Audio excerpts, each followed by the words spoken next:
Opisyal nang itinigil ng Lithuania at Europa ang paggamit ng enerhiya mula Russia noong Setyembre 19. Hindi lang pinutol ng Lithuania ang koneksyon ng Kaliningrad, inalis din nila lahat ng linya ng kuryente at tinanggal sa grid ang kanlurang himpilan ni Putin. At hindi lang ito basta pag-flip ng switch. Mga crew na naka-hard hat talaga ang nagbaklas ng mga tore ng bakal at naggulong ng mga kable na dekada nang nagdadala ng kuryente. Kung paghihiwalay ito, hindi lang binlock ng Lithuania ang Russia, sinunog pa nila ang telepono. Pero hindi lang ito tungkol sa boltahe. Ito ay tungkol sa pagtutol at kalayaan. Ito ay pagpapakita sa Kremlin na hindi na mula sa kuryente ng Moscow ang nagpapatakbo sa Europa. Para sa mga bansang Baltiko, ito na ang huling pagputol sa matagal ng pagdepende sa Soviet. Sa video, tatalakayin natin paano nagawa ng Europa ang pagputol at bakit posibleng maging unang domino sa pagbagsak ng Russia ang Kaliningrad. Para maintindihan kung bakit nagdilim ang Kaliningrad, kailangan nating alamin paano ito nagsimula. Sa madaling salita, ang mga bansang Baltic na binubuo ng Estonia, Latvia at Lithuania ay nagsawa na sa pamumuhay sa ilalim ng kontrol ng Moscow. Dekada silang bahagi ng Belarus, Russia, Estonia, Latvia power grid, kasama ang Belarus, Russia, Estonia, Latvia at Lithuania. Itinayo noong 1950 at 50s at 60 sabay sa Soviet Union. Ang grid ay ginawa para manatiling umaasa ang rehiyon sa Moscow. Ang plantang elektrisidad ng Russia sa Smolensk ay nagtatakda ng ritmo at nagpapanatili ng tuloy-tuloy na 50 Hz na nagbibigay ilaw mula Tallinn hanggang Kaliningrad. Pero may kapalit ang supply, kontrolado ng Moscow ang daloy at anumang abala mula sa kanila ay maaaring magpatumba sa sistema. Isang utos mula Kremlin ay pwedeng magdulot ng dilim sa Baltic cities na iiwan ang tao walang init o kuryente. Para sa mga Baltics, hindi lang basta pagpapanatili ng ilaw ang usapin ng enerhiya. Tungkol ito sa kung sino ang may hawak ng kontrol sa kanilang araw-araw na buhay. Hindi basta gawa-gawa ang takot sa kontrol ng Russia. May mahabang kasaysayan ang Russia sa paggamit ng enerhiya bilang sandata para pilitin ang mga kalapit bansa na sumunod sa gusto nito. Noong 2006 dahil sa hindi pagkakasundo sa presyo ng gas, nawalan ng pampainit ang Ukraine sa gitna ng taglamig. Pinutol ng Kremlin ang supply ng natural gas sa Ukraine nang bumaba ang temperatura sa 15°C. Dahil dito, nagsiksikan ang mga pamilya sa nagyayilong apartment, nagsara ang pabrika, at nagmadali ang ospital na paganahin ang generator. Noong 2000 siya muling pinutol ng Russia ang gas. Naapektuhan ang Bulgaria at Romania. Dahil sa tindi ng hirap, napilitan ang mga tao mag-improvise. Nagsunog ng kahoy para sa init at nagsara ang maliliit na tindahan. Malinaw na malinaw ang mensaheng ipinalabas. Suwayin mo ang Moscow at magbabayad ka ng kapalit. At muli, matapos salakayin ng Russia ang Ukraine noong 2000 at 22 itinigil ng Gazprom ang supply ng gas sa Poland at Bulgaria dahil tumanggi silang magbayad gamit ang rublo. Nabawasan ng kalahati ang gas supply ng Poland magdamag, habang ilang bayan sa Bulgaria ay ilang araw na nag-brownout. Hindi ito simpleng pangyayari.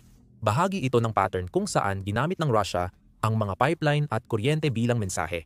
Salungatin nyo kami at mawawalan kayo ng kuryente. Kaya malaking panganib ito sa seguridad ng enerhiya ng mga Baltic. Matindi ang taglamig nila. At ang pagkawala ng kuryente sa Enero ay maaaring magpalamig ng tubo, masira ang pagkain at tindahan, at huminto ang pump ng inuming tubig. Kailangan ng ospital ng tuloy-tuloy na kuryente para mapagana ang mga life-saving na makina. Isang araw na brownout ay delikado, lalo na sa liblib na lugar na kulang sa backup na sistema. Alam ng mga taga-Baltics ang panganib na ito dahil ilang dekada silang nasakop ng Soviet. Kaya nitong mga nakaraan, naging malaking usapin ito sa mga leader ng Baltics. Ayon sa punong ministro ng Lithuania, ang pananatili sa Brel ay parang pagbibigay ng baril na may bala sa Russia. Sinabi niyang ang pagkalas ay hindi lang opsyon, kundi usapin ng kaligtasan. Tuwing taglamig sa sistemang ito, laging tanong, tatapikin ba ng Moscow ang gatilyo? Sa huli, nagpasya ang mga Baltics na hindi na nila kayang mabuhay sa ganung banta, kaya kinailangan nilang humanap ng solusyon. Ang sagot nila ay sumali sa INSOE grid ng Europa. Isang network na sumasaklaw sa 34 na bansa at nagpapalitan ng kuryente sa iba't ibang hangganan. Hindi naging mabilis ang solusyon. Sumali ang Baltics sa European Union noong 2004 pero inabot ng taon ng pagpaplano bago sila makasabay sa grid ng Europa.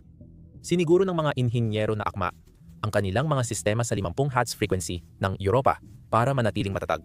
Sinubukan nila kung kayang mag-operate mag-isa ang kanilang grid kapag kailangan. Nagtayo sila ng bagong kagamitan, inayos ang lumang kuryente, at nagdagdag ng kable sa lupa't dagat.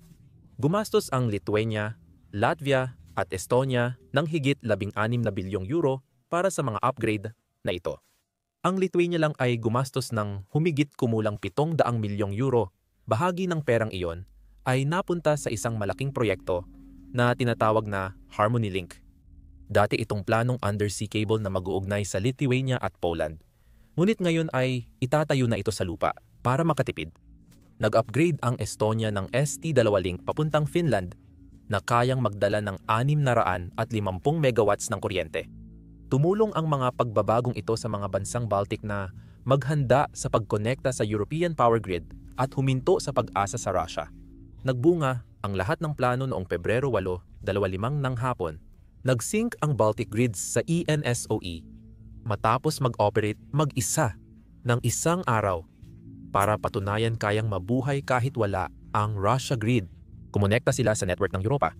Kaya nagsimulang dumaloy ang kuryente mula sa wind farm ng Denmark, nuclear plant ng Pransya at solar field ng Espanya. Para sa mga tao sa Vilnius o Riga, ito ay isang tahimik ngunit makasaysayang sandali. Nakahinga na sila ng maluwag. Siguradong hindi na kontrolado ng Moscow ang kuryente nila. May safety net na mula sa European Union grid. Kung ang isang bansa ay nagkulang, pwedeng tumulong ang iba sa loob lamang ng ilang segundo. Parang mula ka sa bahay ng takot, lumipat sa komunidad na nagtutulungan at walang Russia. Pinatunayan ng matalinong desisyon ang benepisyo. Naging matatag agad ang presyo ng kuryente sa rehiyon. Bumaba ang gastos sa Latvia ng 15%, Estonia 12% at Lithuania 10%. Nag-export ang Latvia ng labis na lakas ng hangin sa Sweden at kumita ng 50 milyong euro sa 6 na buwan. Itinigil ng Lithuania ang pag-export ng kuryente sa Poland, pinatatag ang ugnayan nila. Nakagawa ang mga solar panel ng Estonia ng 12 terawatt-hours noong 2000 at 24 nagbigay ng malinis na enerhiya sa European grid. Malaki ang naitulong ng bagong teknolohiya. Nakaimbak ang sobrang kuryente sa baterya para magamit tuwing mataas ang demand, gaya ng maagang gabi, na tumutulong sa seguridad ng enerhiya. Ang simpleng aksyong ito ay nagbawas ng enerhiya ng 10%, nakatipid ng pera, at pinanatiling maaasahan ang sistema. Para sa negosyo, ang murang at matatag na kuryente ay ibig sabihin makakapagplano sila ng walang alalahanin sa power outage o taas presyo. Panalo ito para sa mga Baltiko. Isipin mo, 6 milyon lang ang tao sa rehiyon. Kaharap ang 144 na milyong populasyon ng Russia at 2 trilyong euro na ekonomiya nito. Hindi nila kinailangan ng mga tangke o jet para magawa ito, kahit na ang budget sa depensa ng Lithuania na 275% ng gross domestic product ay nakabili rin ng marami yun. Ang tagumpay nila sa kable at inhinyeriya ay tahimik pero makapangyarihan, na nagdulot ng alon sa labas ng kanilang hangganan. Sa tagumpay na ito, hindi hayagang pinayagan ng mga estado ng Baltiko ang iba na gawin din iyon. Noong 2024 inugnay ng Finland ang grid nila sa Europa sa pamamagitan ng Sweden at pinutol ang koneksyon sa Russia. Pinalakas ng Poland ang grid sa bagong kable, kaya mas konektado ang rehiyon. Matapos mawalan ng kuryente ang 8 milyong tao dahil sa pag-atake ng Russia noong 2022, nagsimulang mag-angkat ang Ukraine ng 2 gigawatts mula European Union. Hangarin nitong sumali ng buo sa 2027 tulad ng Moldova. Kahit ang Belarus, malapit na kaalyado ng Russia, nagbabanggit na ng alternatibo pagdating ng 2027, senyales na humihina ang hawak ng Moscow. Habang nagdiriwang ang mga bansang Baltic, kabaligtaran naman ang sitwasyon sa Kaliningrad sa kabila ng hangganan. Tahanan ng halos 1 milyong tao, naging energy island ang rehiyon matapos maputol. Umaasa na lang ito sa sarili nilang planta ng kuryente. Sa mga numero, parang kontrolado nila ang sitwasyon. Ang Svetly Gas Station ay gumagawa ng 400 at 50 megawatts, ang lumang coal units ay 600 megawatts. At ang diesel generator ay may dagdag na 300 megawatts. Pinagsama, 188 gigawatts ito. Sapat para sa summer peak na 900 megawatts. at winter high na 1,200. Hindi sinasabi ng datos na delikado ang sistema at luma na ang mga planta ng uling. Ang gas pipeline ay isang single point of failure at mahal at hindi mapagkakatiwalaan ang mga diesel generator. Sa madaling sabi, ilusyon lang ang mga numero, pinapakita lang ang kahinaan ng sistema. Noong Hunyo, sinabotahe ng intelihensyang Ukranyano ang isang substasyon kaya naputol ang kuryente sa mga pasilidad militar. Ipinakita ng insidenteng iyon kung gaano kadaling magkaproblema. Ang mga kahinaang ito ay nagdudulot ng legal at diplomatic oppression na maaaring magbago ng mga susunod na pangyayari. Binanggit ng Rusya ang issue sa transit at obligasyon sa kasunduan matatapos ang kontrata ng Lithuania at Gazprom sa pagtransit ng gas papuntang Kaliningrad sa katapusan ng 2025. Sabi ng mga opisyal ng Rusya, ang pagputol o pagbabago ng transit ay maaaring lumabag sa mga kasunduan o mga ilangan ng kompensasyon. Nagbabala ang mga leader ng Lithuania, kasama ang Pangulo, laban sa mga hakbang na maaaring magudyok o magpagalit sa Rusya. Sinabi nila na ang tuloy-tuloy na paggalaw ng kalakal tao at natural na gas ay makakaiwas sa mas malalang sigalot. Kasama rito ang mga alalahanin tungkol sa posibleng ganti. Sabi ng mga eksperto, maaaring tumugon ang Rusya hindi lang sa pamamagitan ng pagpapakitang lakas militar, kundi pati na rin sa hybrid na mga taktika. Kasama rito ang cyber attack sa infrastruktura, paninira, at mas maraming legal na reklamo sa internasyonal na ahensya. Inasahan ng Baltic States ang abala sa pag-alis sa Russia grid, kaya pinalakas nila ang seguridad sa mga kritikal na lugar. Kasama rito ang transformer station, Verterlink, at transmission lines. Ipinapakita ng paghahanda na hindi lang pagkawala ng kuryente ang issue, kundi pati paggamit ng batas, diplomasya, at lihim na aksyon sa susunod na mga buwan. Mamaya sa video, tatalakayin natin ang ilan sa mga ito. Kaya, manatiling nakatutok. Maaaring nagtataka ka kung bakit maingay ang usapan tungkol sa isang lugar na wala sa mainland Russia. Ang pinakamalaking dahilan kung bakit naging interesado ang mga tao sa lugar na ito ay dahil hindi lang ito isang sibilyang rehiyon. Isa itong matibay na base militar na ginawa para ipaalala sa Europa na ang Moscow ay nasa tabi lang nila. Nagpapatrolya ang mga barkong pandigma mula sa Baltisk, nagtatago ang mga submarino sa ilalim ng Baltic, at ang mga missile launcher ay nakapuwesto sa layo na kayang abutin ang mga kabisera ng Poland at ng mga bansa sa Baltics. Bukod pa rito, mayroon silang malawak na haning ng mga depensa sa himpapawid at 10,000 sundalo na handang manggulo o mag-udyok sa Europa anumang oras. Gayunpaman, malaki ang araw-araw na konsumo ng kuryente ng mga kagamitang ito, lalo na ng radar stations nila. Noong naputol ang kuryente dahil sa sabotahe noong Hunyo, malaking epekto ito at naapektuhan pati ang planong pagsasanay ng kanilang mga submarino. Pinapakita nito ang malaking epekto ng kahit sandaling pagkawala ng kuryente sa base. Ngayon, kahit pumalya ang mga planta, ang lakas ng Kaliningrad ay maaari ring maging kahinaan nito. Sa madaling sabi, hindi dapat mawalan ng kuryente rito, pero nangyari pa rin iyon. Dahil sa pagkaunawang ito, matapos putulin ng Lithuania ang mga linya ng kuryente papuntang Kaliningrad, lumawak pa ang epekto nito lampas sa kuryente. Para sa simula, mabilis na napagtanto ng NATO na ang infrastruktura ng enerhiya na dati itinuturing na usaping sibilyan ay naging isang pangunahing kahinaan. Ang dating nakakabagot na kagamitang pang-inhinyero ay target na ngayon sa makabagong digmaan at larong pampolitika. Dati nagsasanay lang ang mga cyber team sa Ukraine, pero ngayon nagdidrill na sila sa buong Baltics para protektahan ang enerhiya infrastruktura. Ngayong taon, nagdaos sila ng pekeng blackout sa Riga para subukan ang paghahanda ng lungsod. Natuklasan ang kahinaan at sinundan agad ng upgrades. Mas lalo pang nagpakitang gilas ang Estonia sa pamamagitan ng pagsasanay ng mga sundalo kasama ang mga manggagawa sa utility. Nag-ensayo ang mga sundalo sa pagbabantay ng mga malalayong wind farm, habang natutunan naman ng mga inhinyero kung paano muling idirekta ang mga linya ng kuryente kung maputol ang mga ito. Simple lang ang aral. Sa makabagong digmaan, ang pagkawala ng kuryente ay kasing delikado ng isang pag-atake ng misil. Hindi tahimik tinanggap ng Moscow ang pagkakahiwalay ng Kaliningrad. Nabunyag ang mahigpit nilang binabantayang lugar. Kaya agad itong kinondena ng mga opisyal ng Russia laban sa ginawa ng Lithuania. Tinuturing nila ito bilang mapanulsol na hakbang ng ekonomikong digmaan para ihiwalay ang Kaliningrad at subukan ang lakas ng Russia. Tinawag ni Sergey Lavrov, kalihim ng ugnayang panlabas, itong hindi magiliw na paglala at inihalin tulad sa pagsubok ng NATO na palibutan ang Russia. Nangako siya na tutugon ang Russia upang protektahan ang kanilang mga interes. Sa likod ng mga eksena, pinalakas din ng Kremlin ang aktibidad ng militar sa lugar. Ipinakita ng mga satellite image mula noong unang bahagi ng Setyembre ang mga bagong pag-deploy ng Iskander missile systems sa kahabaan ng hangganan ng Kaliningrad. Ang mga mobile launcher na may nuclear warhead ay inilagay malapit sa hangganan ng Lithuania at Silvalki Gap na nag-uugnay sa Kaliningrad at Belarus. Ayon sa analyst, ito na ang pinakamalakas na pagpapakita ng puwersa mula noong Pebrero ng paglipat ng grid. Bukod sa matitinding salita at kilos ng militar, ang pagputol ay tumatama sa pinakamahinang bahagi ng estratehiya ng Russia mula sa pananaw ng Moscow.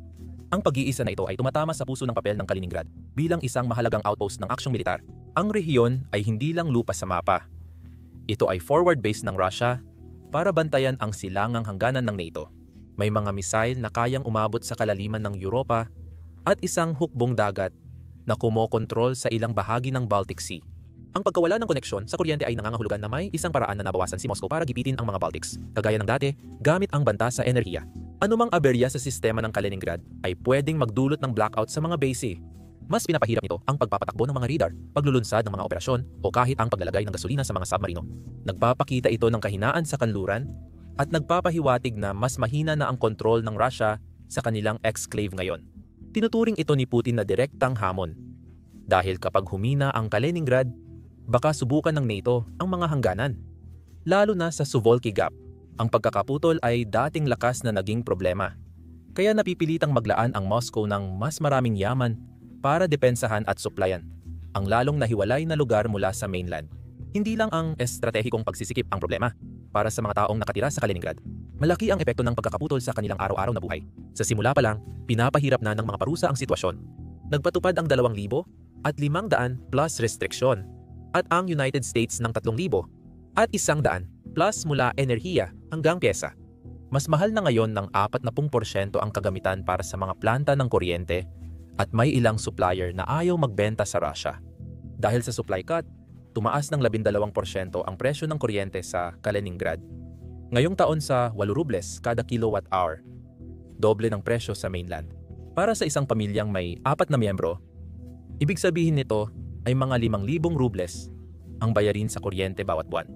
Malaking daguok ito kung ang sahod ay 45,000 rubles at pensyon 20,000 lang.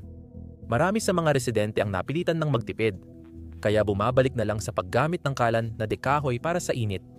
Minsan, nauubusan ng paninda ang mga supermarket dahil bumabagal ang padala ng barko o eroplano dahil sa pagsusuri at parusa sa hangganan. Pag-usapan natin yan mamaya. Sa Kaliningrad, mahirap malaman ang tunay na nararamdaman ng mga tao. May ilang residente na tahimik na nagpapahayag ng pagkadismaya, hindi lang dahil sa tumataas na mga bayarin, kundi dahil nararamdaman nilang parang mga piyesa lang sila sa isang larong politikal na hindi naman nila pinili. Sa mga mas batang lokal, tumitindi ang inis nila sa mga desisyon ng Moscow. Marami ang nakakakita na unti-unting nawawala ang kanilang kinabukasan dahil sa mga brownout at mga parusa. Pero ang iba, lalo na ang mga nakatatanda o yung mga konektado sa militar, ay nananatiling matindi ang katapatan sa Kremlin. Tinatanggap nila ang hirap bilang kapalit ng paglaban sa kanluran. Maraming tao ang pagod, nag-aalala, at hindi alam kung sino ang dapat sisihin. Hindi pa ito protesta, parang unti-unting umiinit lang ang damdamin. Kakabigay lang ng nakakagulat na anunsyo ng YouTube. Nagbabayad ito ng 64 na milyon kada araw sa mga creator. Bakit? Well, kasi kulang pa ang YouTube sa mga creator. Kaya sa homepage mo, may mga video na may mas mababa sa 1,000 views tulad nito. Ngayon, syempre, hindi ibig sabihin nito na lahat ay dapat magsimula ng sariling channel. Pero kung naisip mo nang magsimula ng YouTube channel o faceless channel, ngayon ang tamang panahon para gawin yon. Araw-araw, milyon-milyon ang binabayaran ng YouTube sa mga creator at mas pinopromote na nila ngayon ang mga bagong at maliliit na channel. Alam kong marami kang tanong kung paano simulan at palaguin ang channel. At madalas din kaming makatanggap ng ganitong tanong sa email mula sa inyo. At kaya, napagdesisyonan naming ilagay lahat ng aming YouTube na payo sa isang YouTube video ng libre. Kung interesado kang magsimula ng sariling YouTube channel, panoorin mo ang video na iyon dito sa YouTube. I-click ang link sa description or card sa screen. Samantala, tumitingin din ang Rusya sa labas para sa posibleng tulong. Upang matugunan ang kaguluhan, naging pangunahing suporta ng Rusya ang China, lalo na habang pinipiga ng mga parusa ang bawat sektor. Patuloy bumibili ng kagamitan sa enerhiya o hilaw na materyales mula Rusya ang mga kumpanyang Chino, kahit may limitasyon mula kanluran. Malinaw na tinututulan ng Ministry ng Komersyo ng Beijing ang mga unilateral na parusa sa enerhiya at long-arm jurisdiction. Layunin nilang ipagpatuloy ang pakikipagkalakalan sa Rusya na may kapwa-pakinabang, pagkakapantay-pantay at respeto. Hindi nito tinatanggal ang presyon, pero panangga ito sa Rusya. May mga pagkaantala at panganib ang tulong mula sa labas. Ang pag-aangkat ng teknolohiya sa pamamagitan ng dituwirang network, pag-iwas sa kumpanyang may parusa, at mas mataas na transportasyon ay nagpapalala sa problemang dulot ng brownout sa Kaliningrad. Kahit sumali pa ang China o kaalyado, maaaring hindi nito agad maresolba ang brownout, mataas na gastos sa diesel backup, o kakulangan ng pyesa. Sa kabuuan, hindi talaga maganda ang panahon para sa lugar dahil patuloy na dumarami ang mga problema. Nahihirapan ang ekonomiya. Bumaba ng 5% ang gross domestic product sa 2024 at lumiit ng 70% ang kalakalan sa European Union. Pag-usapan natin yan mamaya. Pero ang totoo, mas maganda ang mga panahon noon sa Kaliningrad at kitang-kita ngayon ang kahinaan ng mga sistema nito. Bukod sa pagtaas ng bayarin dahil sa brownout, naapektuhan din ang mga pangunahing industriya ng Kaliningrad. Ang dating aktibong sentro ng export ngayon ay nagtitiis sa muling inilipat na supply at malabong kinabukasan. Tingnan mo na lang ang kalakalan ng amber. Halimbawa, matagal na itong itinuturing na gintong lifeline ng Kaliningrad. Isa ito sa mga unang nakaramdam ng epekto. Ang Yantarny ay isa sa pinakamalaking minahan ng amber sa mundo at pangunahing pinagkukunan ng amber ng Russia. Dahil dito, halos 40% ng amber sa mundo ay dito galing. Simula nang mawalan ng kuryente, huminto na ang pagtaas-baba ng boltahe pati ang mga conveyor belt at makinang pampakintab. Base sa ulat, bumaba ng 18% ang produksyon sa unang half ng 2000 at 25 kasabay ng pagkakakonekta. Sinabi ng mga minero na madalas silang tumitigil kapag bumababa ang boltahe. Kaya mano-mano ang pag-uri na nagpapabagal at nagpapataas ng gastos. Ang mga padala papuntang Europa ay ngayon dinadaan na sa dagat, hindi na sa truck sa Lithuania. Dahil dito, umaabot ng ilang linggo ang tagal ng paghahatid at tumaas ng 15% ang gastos sa lohistika. Tahimik na lumilipat sa Baltic ang mga mamimili sa Poland at Alemanya at apektado hindi lang pagmimina kundi pati turismo. Bago ang digmaan, mahigit 1 milyong turista kada taon ang dumadayo sa mga dalampasigan at kastilyo ng Prussia sa Kaliningrad. Ngayong tag-init, iniulat na bumaba ang bilang ng mga bisita sa mas mababa sa 40,000, iniugnay ito sa mga brownout na nagdulot ng pagsasara ng air conditioning sa mga hotel. Tulad ng inaasahan sa mga turistang gustong komportable, maraming nagreklamo sa social media. Ang Karenian Spit, isang United Nations Educational, Scientific, and Cultural Organization World Heritage Site, ay bumaba ng 30% ang mga bisita. Itinuturo ng mga tour operator ang unreliable na ferry at mga parolang namamatay tuwing dapit hapon na malaking dagok sa lokal na ekonomiya. Pati ang mga mangingisdang lumulunsad mula Svetli ay nahihirapang manatiling nakalutang. 3 beses na mas matakaw sa gasolina ang backup diesel kaysa sa mainland. Kaya napipilitang bumalik agad sa pantalan ang mga kapitan tuwing brownout para hindi masira ang huli.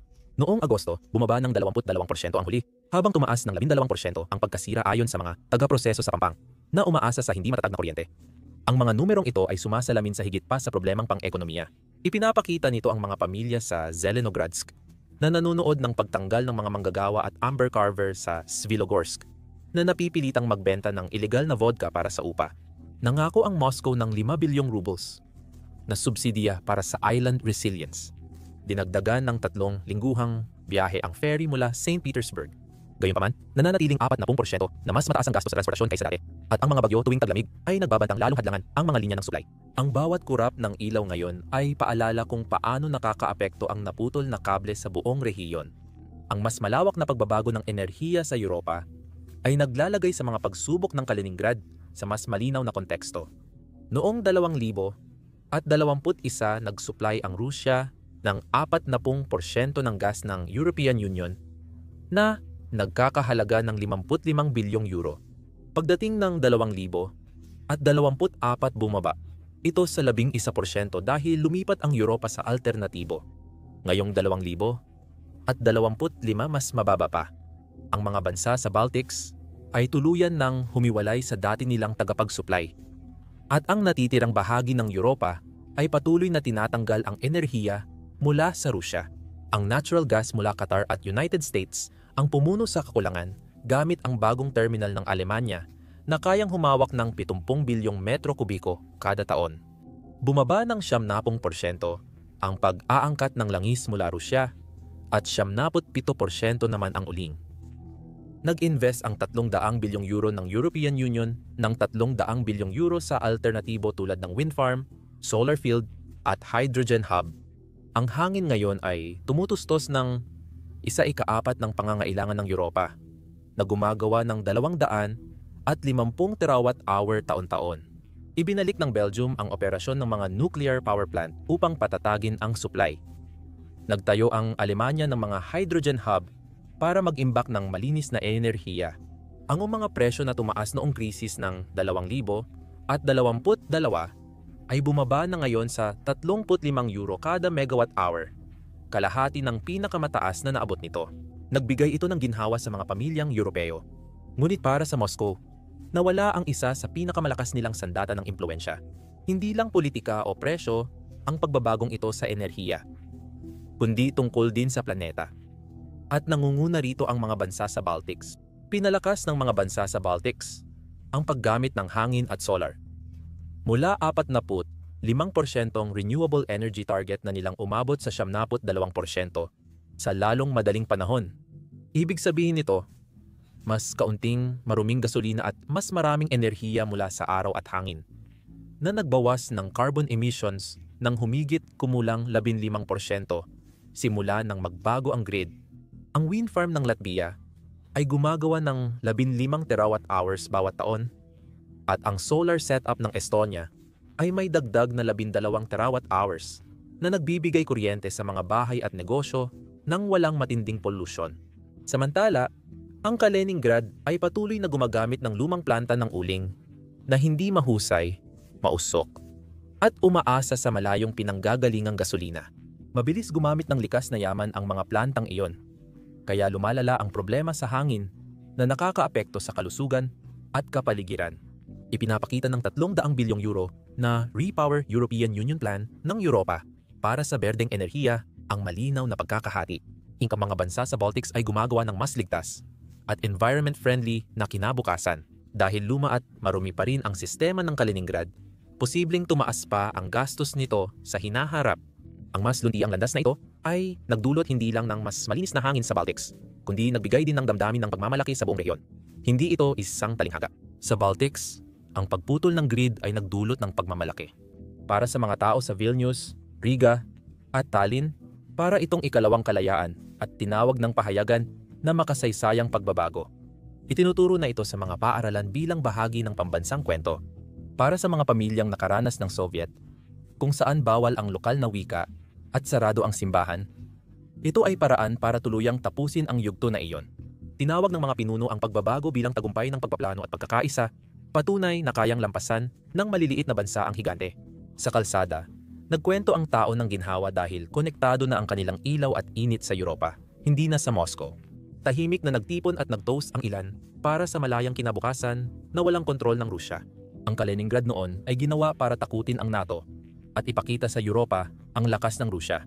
Ngayon, nangangailangan ito ng tuloy-tuloy na suporta at lantad sa presyon mula sa lahat ng direksyon. Ang anumang seryosong pagkaantala sa gas pipeline, supply na ruta o kuryente grid ay maaring magpahina sa operasyon nito. Isinasaalang-alang ng Rusya ang pagtatayo ng isang nuclear power plant upang mabawasan ang pagdepende sa supply mula sa mainland, ngunit natigil ang progreso. Naantala ang construction dahil sa issue sa kalikasan, gastos, at internasyonal na pagsusuri.